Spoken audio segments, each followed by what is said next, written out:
Vous savez, quand on parle du malin, ne voyez pas simplement le péché. C'est juste quelquefois des idées, des concepts, des façons, des systèmes de pensée qui finissent par nous induire dans le péché. Donc, là, il dit, ne nous induis pas en tentation, mais délivre-nous du malin. Donc, le malin est celui qui amène progressivement le péché. Il y a des systèmes dans lesquels on rentre qui nous amènent progressivement vers le péché. Et c'est de ce dont nous sommes en train de parler aujourd'hui. Et le péché attire le jugement. Et le péché affaiblit l'église. Et le péché attire. Le malin, c'est ça. Le malin, c'est celui qui va t'inciter à consommer une chose qui va finir par te rendre malade. Tu vois? Le malin, c'est celui qui va...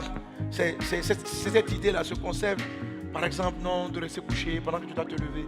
Rester couché n'est pas un péché.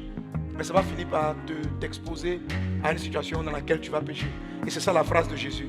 Ne nous induis pas en tentation. Préserve-nous des tentations. La tentation, c'est quand le péché se présente à toi. Mais quand la tentation arrive, si le malin a fait son travail, tu vas finir par faire ce à quoi il t'a disposé. Et Jésus dit, ça faisait partie constamment de ses prières. Être délivré des ruses du diable.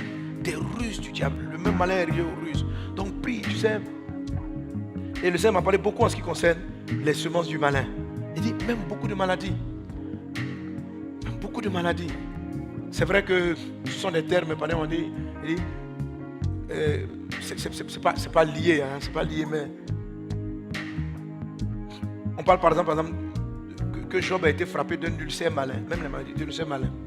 C'est-à-dire quoi? C'est-à-dire c'est une maladie qui est sournoise, un peu comme le cancer. Le cancer, c'est comme un ulcère malin. C'est-à-dire tu l'attaques ici, il passe par là, tu trouves une solution là, il passe par ici. C'est comme quelque chose de pensé, de rusé, qui vient pour détruire la vie des personnes.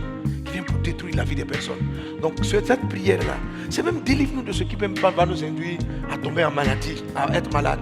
Délivre-nous de l'orgueil, délivre-nous des scandales, délivre-nous.